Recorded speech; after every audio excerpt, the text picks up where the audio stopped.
All right. Hi, everyone. So, my name is Katie Cleary. I am a training specialist at Infinite Campus, and I'm going to be showing you again some information about scheduling. So, we have two new updates that you may not be aware of yet. So, the first one is the Scheduling Center, which will help you to track your progress as you are preparing for 23-24. And then also, again, an update to the staff planner. All right. So, let's take a look first at the new Scheduling Center. So, you may all be aware of a knowledge base article called the Checklist for Scheduling. So, if you've used this in the past, that's fantastic.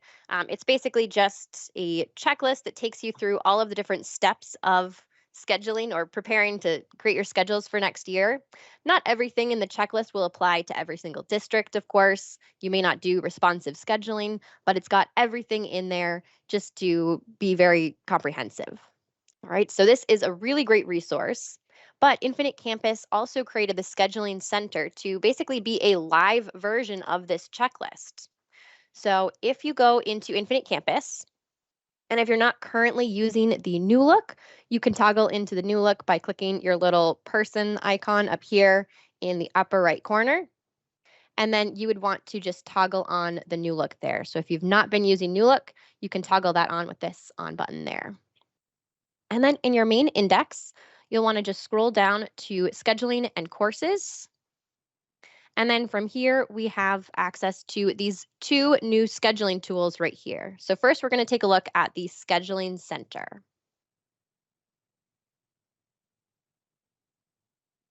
Okay, and as it loads, I'm just going to go ahead and close up my index there to have a little more space. And what we see here is a kind of a visualization of our checklist here, and it is looking at all of these different areas of that checklist. And it is going to be referencing whatever year I have up here in my context bar. Okay, so if I am trying to schedule for 23-24, I want to make sure that I'm in that school year. And now I can view all of these different areas within Infinite Campus here. All right, so we can see calendar setup, enrollments, blended learning groups. If you're using that, then you can, view your information here. Same thing with responsive scheduling. You'll see student request entry, all sorts of areas here. So with each of these little tiles, we can click this little plus button here to expand and then collapse each individual tile. And you also have this expand all option where you can expand all of the tiles to see all of the information or collapse all of it at once. So we'll just kind of work our way through here. I'll point out some of the really cool features about this. And then if you have any questions, just let us know. And then we can check on those as we go. All right, so if I go ahead and expand calendar setup here, um, you'll notice here that we have a couple of different subcategories. So underneath calendar setup, we have checklist, tools, and then reports. So this is a really great way to view your checklist, but also have a shortcut to all of the tools that are going to be helpful to set up your calendar. Okay, so if I expand the checklist, I can see modify calendar start and end dates. And this does have a little green check mark in this box because this is something that I have already completed for 23-24. Okay, so you can view that. If you click on the row, it will actually take you straight to calendar information, and you can update all of this, use your related tools to, adjust your term setup, period setup, all of those things. If I jump back to our planning center, I can just keep on going down this row here in order to make sure that I have completed all of these tasks. Okay, so you want to make sure that you get all of these items checked off. So review calendar, schedule structures. Do you have all of your structures set up? Grade levels, term schedules, things that you don't want to forget to do. And so it walks you through all of those steps here. Okay. Below that, we can click on tools. And I can see all of these different tools as well. So if I wanted to, shortcut straight to one of these areas, I could just click on the name of the tool as well, and that would take me right there. Right?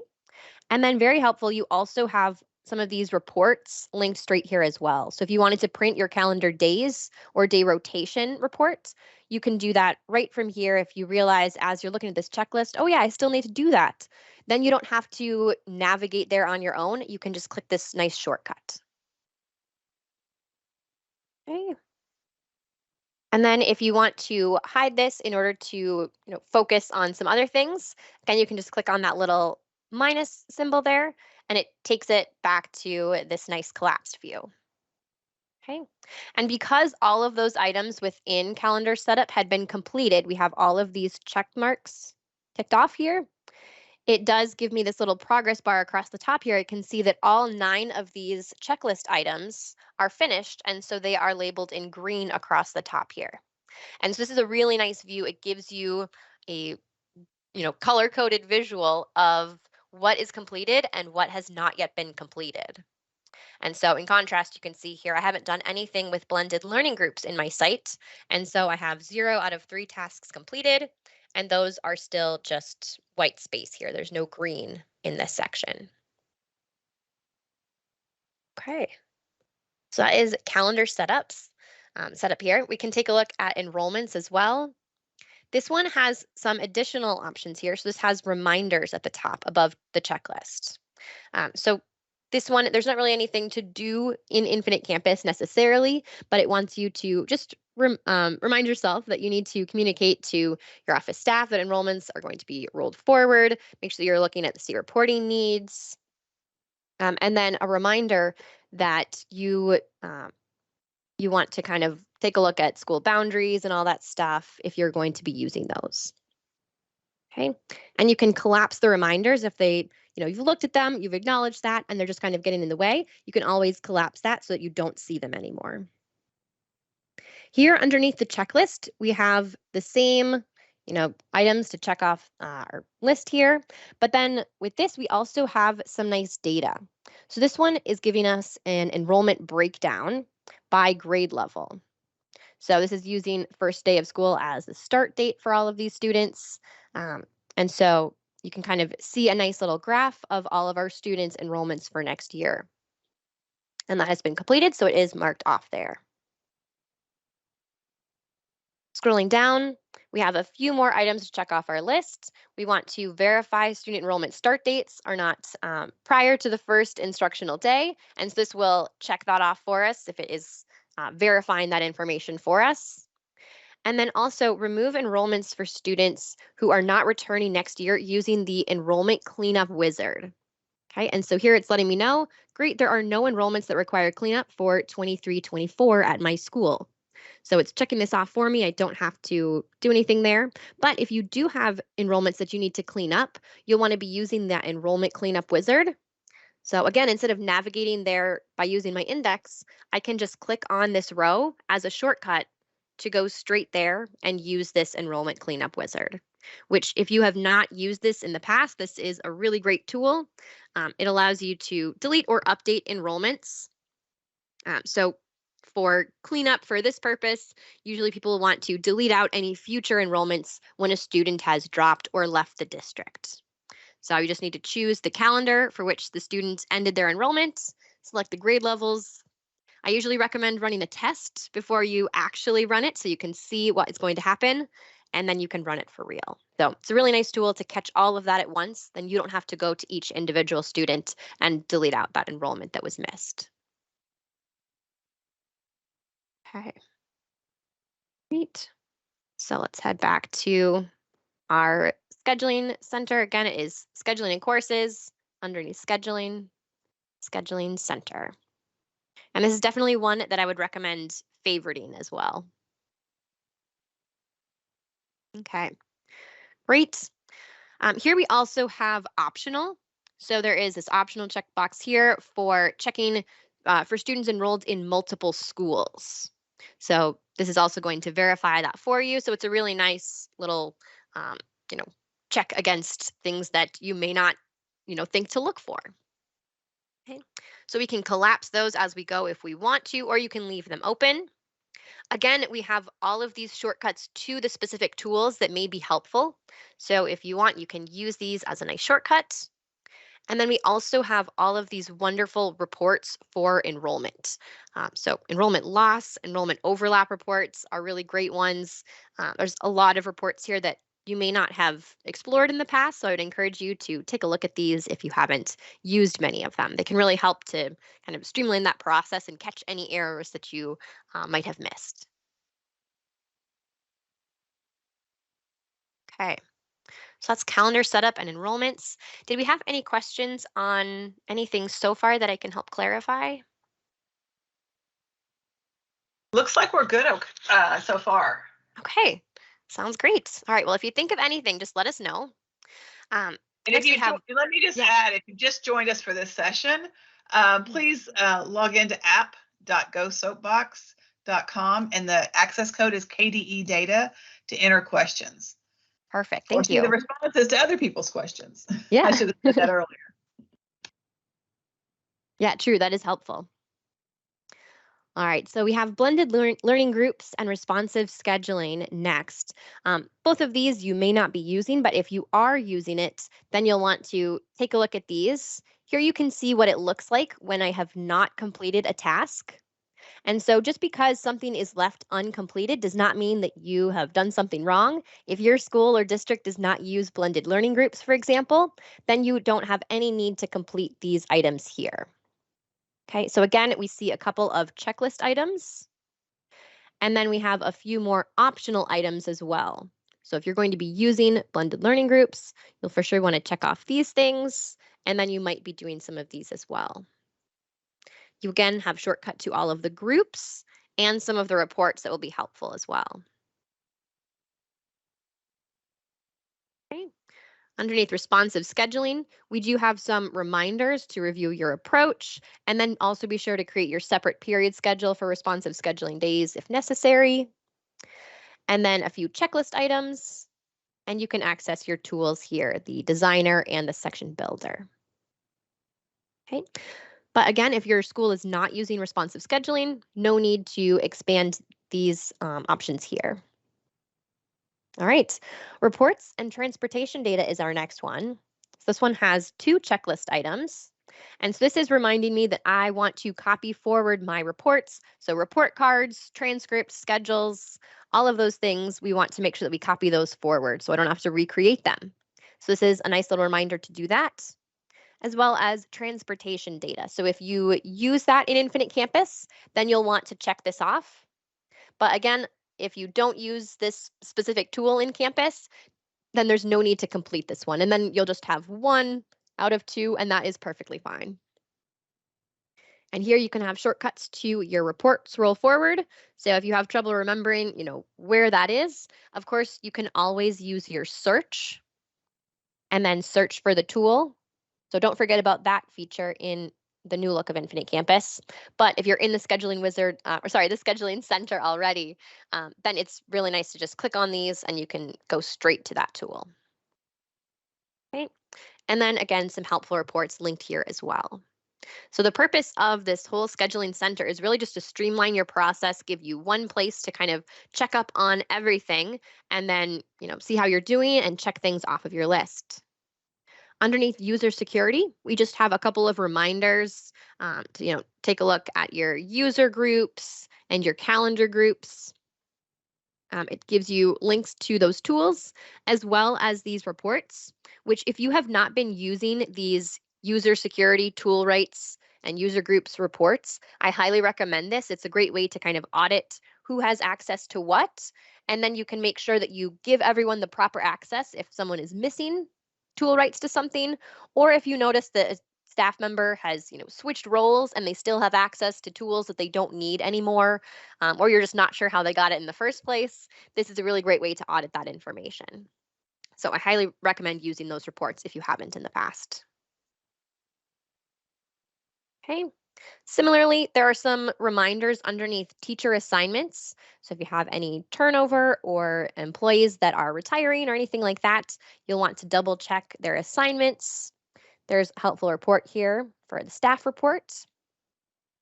So this one just has some kind of reminders that you want to take a look at. All right. Next one we have is the courses section. So this is important. We want to make sure that we have courses to offer next year. So we have two checklist items here. So the first one is we need to add any new courses that need to be offered. So if you have anything additional to add, then you'll be checking this item off of your list. And you want to make sure that you have departments attached to your courses. Okay, so just some things to review there. And a few optional items. So you may not be checking all of these things off of your list as well here. So determine if section templates are needed. So this one is something that you would only use if you have a very complicated period schedule and the schedule wizard wouldn't be sure how to build something so complicated. This section templates is a great way to kind of get around that and tell the schedule wizard what you're trying to do. So not everybody uses section templates. It's really just for schools who have more complicated period schedules. So again, if this is not applicable to you, no need to complete that. Check sections to build for each course. So you want to make sure that the schedule wizard knows how many sections to build of everything. So it's going to break it down for you here, telling me all these details. Courses with sections to build set to 0 is 8. So I do have 288 courses that are not set to 0, but those 8 courses I will definitely want to go and make sure, is this something that we're going to offer this year? If so, we want to build some sections of that. Okay, so check on these things. They may be helpful or they may not necessarily apply to you. Okay, and if you don't use the schedule wizard, then certainly all of these things will not necessarily be useful for you. Again, your list of tools and reports down here. Course weighting push reports and course master weighting push reports, if you use course masters, these are going to be really helpful to make sure that your sections have the most up-to-date information on grading and everything like that. So I would definitely recommend running these to make sure that you don't have any changes that are not reflected on your sections. Okay. Student request entry. So you will certainly want your students to be registered for classes for next year. So we want to add some requests. This is another one that has some really cool graphs to break this down for us. So our checklist item here is just to enter student requests. So this can be done using the request wizard or straight into the walk-in scheduler. Or if you use academic planning at your school, then you can just use your course plans and the course plan admin tool in order to convert those requests. You can have your students log in via Campus Student, and you can even have your teachers submit requests. So there's lots of different options to get requests in for your students. And it will just depend on what your district needs and whatever you're doing at your school. So this is really helpful to show you how many requests there are per grade level here. Total students without any requests, and it would be broken down by grade level similarly here. But I only have one student, so they're in 9th grade. So it's showing me here's my one student who does not have any requests. And then the next two are going to be really helpful as well. So we have total under requested students as well as over requested students. So under and over requested. And these graphs here are really important because when you get into building your schedule, you want to make sure that you're building it based off of accurate request information because the schedule wizard is going to tell you, based on how many requests there are and how many seats you have per class, this is how many sections we suggest. We suggest 8 sections or maybe 9 sections of this class. And so if you have students that are under requested or over requested, it is going to kind of skew those numbers and it'll make it harder for you to build the best possible schedule. So we definitely recommend taking a look at these graphs here and trying to get these as close to 0 as possible. But it's very nice to see, how many students are under requested in each grade level as well as over requested. Okay, so it's nice to see that little breakdown. Below all of that information, we have the portal display options. So you can go straight there if you want to turn on any of the options to allow your students to request. So via campus students, either for academic planning or just the student request option. Okay, so portal display options allows you to do that. And then the request wizard is also very helpful. Okay. I would definitely recommend running the schedule units report. It's going to help you to eliminate all of these students who are over requested and under requested. So it tells you, how many scheduling units they have, and it also tells you how many they need to have a full schedule. So you want to make sure that all of your students have the appropriate number of scheduling units requested. So really, really strongly encourage you to run this report. It is super helpful. I also really love the request satisfied report. It allows you to see, how many students are requesting each class. And then once you've run the request satisfied report, I'll actually go ahead and just do that for you. Um, then if you notice any anomalies in here, like if you are looking at your English 9 course here, if there was a random 10th grader who was enrolled or requesting English 9, then you notice some sort of anomaly, and then you have something to look for when you go back and if you return to our scheduling center. Back down here to our reports, there's also this request detail report, which is very similar to your request satisfied, only it's going to show you all of the names of every single student requesting each of those classes. So I really like schedule units and then run request satisfied to kind of just take a look at the overview here. Are the numbers looking correct? And then if you notice anything that doesn't quite look right, then you can go look at that request detail and kind of get to the bottom of it. And you have something specific to look for instead of just looking through a ton of names on a screen. So these reports here are going to be super helpful. We also have request conflict, which will help you to build your schedule and make sure that you're not going to run into any conflicts. You can kind of avoid those proactively. And then the request batch report is a great way for you to share with your students what they have requested. So you can send this home with students. You can have parents sign it if you want, but it's just a nice way to verify that we have all of their requests in accurate. So it basically just gives you 1 page per student and shows you their requests. So great way to kind of verify that everything is correct before you actually start building your schedule.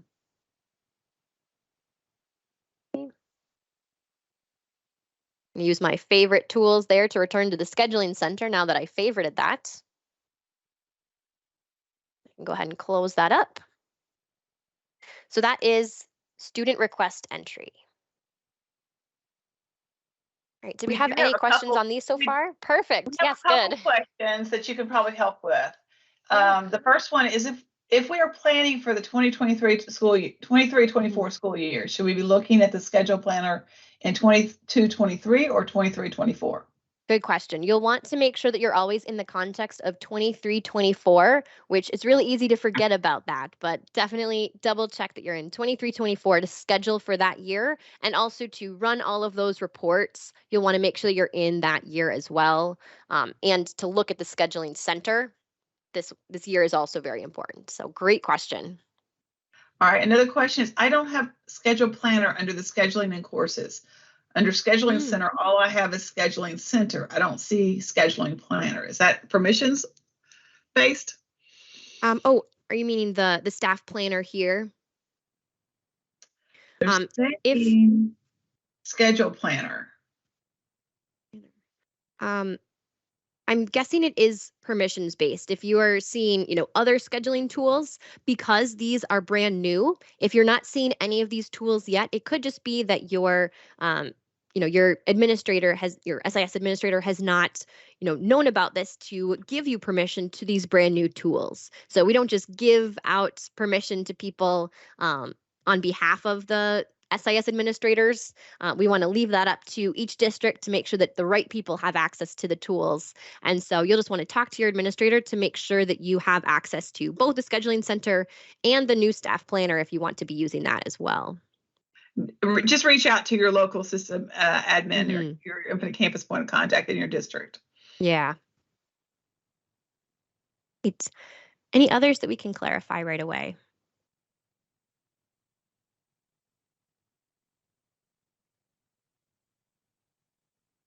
All right. Well, I do really like this request entry section here. I think it's really helpful to see those breakdowns in the pie charts here, as well as the shortcuts to your tools and those reports. So I'm a big fan of this section of the scheduling center there. You also have academic planning, so similar to blended learning groups, responsive scheduling. This is something that you may not be using, but if you are using academic planning at your school, this is a great way to kind of incorporate that into your scheduling process. Okay. Um, let's see here. Anything that I want to point out there? Um, I have run into some people in the past who are using academic planning and then don't know about the course plan administration tool. And so if you are somebody who uses academic planning, but then manually looks at each student's um, course plan and then inputs those requests one by one, I would definitely suggest that you instead use the course plan administration if it's not something that you have used before. It allows you to take whatever is in the student's course plan and just automatically convert it to requests in basically one click. So if that is you, if there's at least one person out there who doesn't know about this tool, now you know to check out the course plan administration tool. It can save you a lot of time if you're using academic planning. All right, but not everyone is using academic planning, so we don't need to spend a ton of time on that one. All right, next we have building schedules and then loading schedules. So here you have some reminders to run that master schedule report, as well as your checklist item to create your trials and then build all of your sections. Okay, and then some shortcuts to those tools for using course build constraints. So if you need to add in those, you can do that here. Take you straight to the schedule wizard, as well as the new trials screen. Okay, so this is just a new way of viewing your trials in Infinite Campus. So it's just kind of a nicer look than the old trials page. Okay, and then underneath reports, you've got your course projections and master schedule reports. Underneath load schedules here, we have requests satisfied. So we want to make sure that we satisfy as many requests as possible. And it gives you this nice little progress wheel here to show you how many of your student requests are satisfied already for the 23-24 in your active trial. So whichever one is active here is what is referencing. And then also as a shortcut to the schedule wizard to finish loading in your students and satisfying all of those requests. Okay.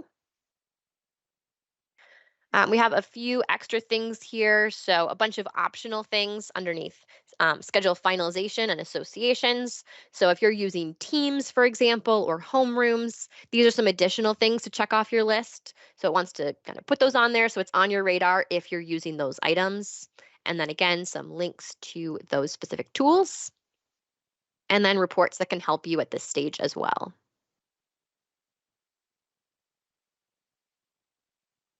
All right, and then we have just two more items here. So we have year end, which is something you won't complete, of course, until you get a little bit closer to the end of the school year.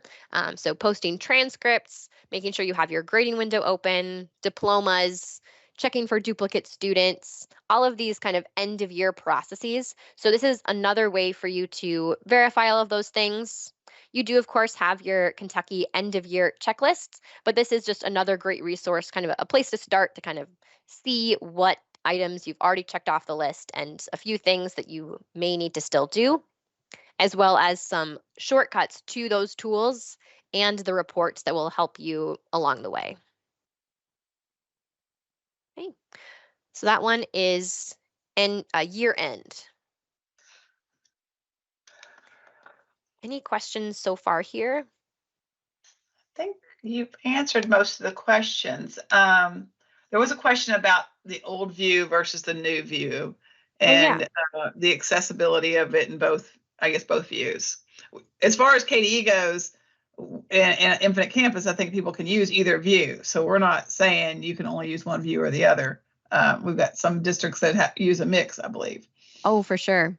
That question might have been when I mentioned the trials um, in building schedules here. So this one is not new look versus classic look. If that was causing the confusion, this is just saying that there was kind of an outdated look of the screen when you clicked on trials in the past. And so they have just updated to make it the whole entire tool be more user friendly. So it doesn't look different if you are in, the classic look versus the new look. It's just the tool has been updated. So now it is a lot more user friendly for you. Great. Yeah, so great clarifying question. If that doesn't answer the question, if somebody can just go back into the soapbox and add a Yeah, little bit give us a more little to more. it. There's still some time to add some questions, so that's all we have right now. But if anybody has any more to add, please do so. Yes, excellent. And then our last item on scheduling center before we look at the new staff planner is the next school year setup. So just making sure that you have your next school ready to go, some tools there. So that is everything in the scheduling center. So I definitely encourage you to take a look at this and kind of see if it will help you along your scheduling process. And if you can think of any other questions about the scheduling center, please let us know. Otherwise, we can go ahead and take a look um, at the new staff planner. So underneath scheduling and courses, scheduling, I'll just use my breadcrumbs up there to navigate to the new staff planner. And Katie, do you care if I jump in real Yeah. quick? Oh, please go for it. Thanks, Lisa and Jen added a clarifying comment on here. Mhm. For Kentucky, districts can't see that staff planner yet. It's not going to be available until Okay. Thursday. So it's even though it's Thursday. Okay. out, it was in the 2303 release. Kentucky hasn't taken it yet. That's what's going to go into production tomorrow night. Okay. And so Thursday, just put a note on your calendar to remember to go in and take a look at that point in time because it will be Okay. available. Great. So you're just But getting work a with little your bit of a system sneak preview admin to then. get access to it. Mm-hmm. Fantastic. Okay. So this is your new staff planner as of this coming Thursday then. So this would be another one I would probably favorite that you might be coming back to a lot. So everything in the staff planner, the new staff planner, is basically exactly the same as what you used to be able to do in the schedule wizard. And you'll still be able to do all of that in the schedule wizard. So I just want to show you for comparison, when you open up the schedule wizard and then you go into planning and then open up your staff planner, this is what it looks like in your schedule wizard. Okay, so you can kind of scroll through and click on each staff member as needed. And then if it's set to 0, that means that just use the defaults for their max number of periods they can teach in a day, max number of courses taught per day, and then max consecutive periods that they have to have a period or a prep hour every so often. So you're able to update all of those things individually, as well as the courses that a teacher can teach and the room that is associated with them, as well as any placement restrictions. Okay. As you scroll down this, it is sorted by department here, but there's no way for you to search for a teacher, or if I'm not sure where in this giant list, if you look over here, it's really hard to see. That tiny thing there is my scroll bar because there are so many teachers, you just have to kind of scroll through the whole thing. So if I'm looking for the science department, I just have to keep on scroll. Oh, there it is. You just keep scrolling until you find it and then look for the name of the teacher that you want. So the greatest thing about the new staff planner that will be coming out is that I think is that you can actually search for the teacher's name and search for them by department. It makes it a lot easier, I think, to use and to update the teachers that you need to update. So this is the old one in the schedule wizard, which will still be available. But if it is easier for you to do in Infinite Campus, I would encourage you to use the new staff planner tool. Okay, so this here is going to show you all of the teachers' names as you scroll down. Like I mentioned, if you know that you're looking for a specific teacher, you can filter by their name, or you can also filter by department. So if I wanted to search for the science department, I can click on science, and then it's going to find all of the teachers who are in the science department. and I can just scroll through and more easily find the teacher that I'm looking for. Okay. Just like the staff planner in the schedule wizard, we're able to see how many, what the max number of periods is that a teacher can teach per day, the max number of different courses that they can teach, and then the max consecutive periods per day, as well as their FTE. I can see what courses this teacher has the ability to teach. So this teacher here is a biology teacher, so they can have biology A classes and biology B classes. Okay. If I need to adjust any of those things in your old version of the schedule, or sorry, the staff planner, you can just type in the boxes here and fix those things. Um, excuse me. But for the new one, you can just click on that row and it gives you this nice flyout panel. And then you can adjust your max periods, max courses, consecutive periods.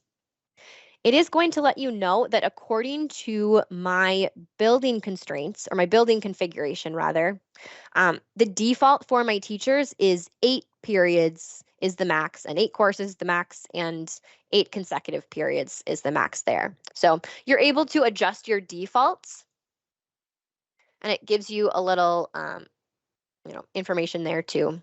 But I can also easily overwrite the default for this specific teacher if I need to.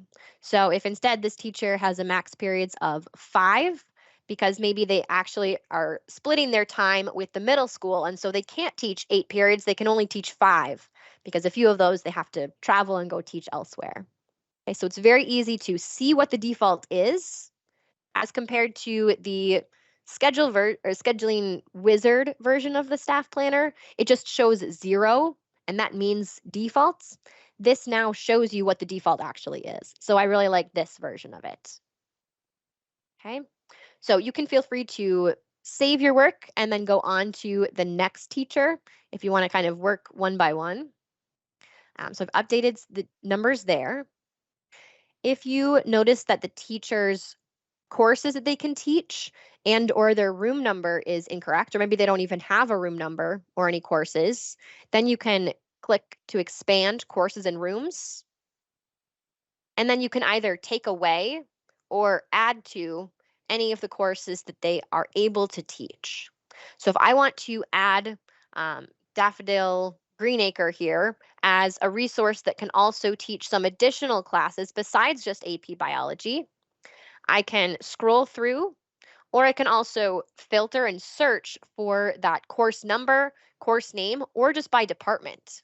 So if I am looking for biology, I can start typing and I can add check marks next to biology A and B.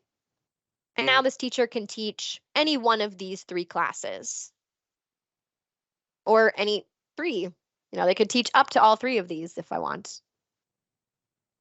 Over here, you can also adjust the minimum and maximum number of sections that this teacher can get of biology A and biology B and AP biology. So if I know that, they should only have 1 AP biology section, I can update the max there. This teacher does not currently have a room, so I will also want to search for a room number, or I can just scroll through here and select this teacher's room. And then it takes that room number to the top, gives it a check mark there. And then when I'm happy with their courses and rooms, I could either save and next, or I can continue on to the placement restrictions if this teacher does have any restrictions of when they can or cannot teach. So again, if this teacher is shared with the middle school, I might say, they cannot teach during any of these hours here. So you can check in individual boxes, or you can click the entire column or row here in order to go all the way across. So that would just make sure that this teacher cannot be placed in any of those periods when you're building the schedule. Okay. And that is it for what you can update in your staff planner. So it's all of the same things as the old version of it, which again, you'll still have access to, but it just gives you more options, more ways of viewing everything. I can click Save and Next, or I can do Save and Stay on this teacher, or I can save and close and go back to, oops, it's mad at me because I already have the schedule wizard open. I can go ahead and close that. Oh, it has to save first, which always takes a while. So that is, I guess, one reason to just be using the staff planner in here rather than in the schedule wizard, is it kind of eliminates time where the schedule wizard is open, where you're not able to do anything with your courses or your planner in Infinite Campus. Okay. So it's saved, and when I clicked Save and Next, it took me straight on to the next teacher. So it just goes right down the list, and I can update this teacher. I can click Next to look at my next teacher. So I'm just using this toggle down here at the bottom. Okay. And so I would just encourage you to take a look at this when it comes out on Thursday and see if this is a view that makes more sense for you. And if you still really love the version in the schedule wizard, then you can continue to use that. But this is just another option for you, which may be, easier for you to look at and use. So it's just really up to personal preference, I think. But I really do like how this one works. I like that you can see what the default is and easily change it while still in Infinite Campus rather than having to go into the schedule wizard to add all of these information. We do have one question that you can probably answer. Perfect. Yeah. Will the courses checked for the teacher automatically put them in the staff tab when they make a schedule? When we make a schedule?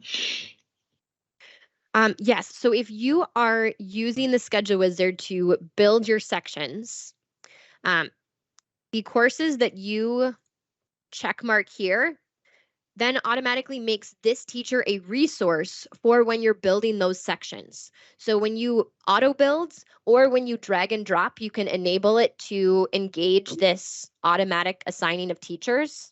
And so this makes it a lot easier for you unless you know exactly, this teacher is going to teach at this time and you have it already laid out in your head or on a whiteboard somewhere. It really is nice then to be able to just let the schedule wizard assign teachers that are able to teach AP statistics. If you then have a bank of teachers who all have this check mark next to AP statistics, then the schedule wizard can just automatically assign for you. So it saves you a whole step on every single section of adding a teacher, as long as you're okay with letting it auto build. And then from there, of course, you can tweak it if you decide, oh, actually, I think that this teacher should teach this section so that this teacher can do something different at that time. You're certainly able to adjust those things, but this just makes it a lot easier for it to automatically assign the teacher for you. And then you can review it as needed. Yeah, any other questions about this? The only other question we got is, I think it's the same question we already answered, whether this needs to be done in the 23-24 school year if you're planning forward versus current year. Yes, always be in 23-24. All right, that's all the questions we have.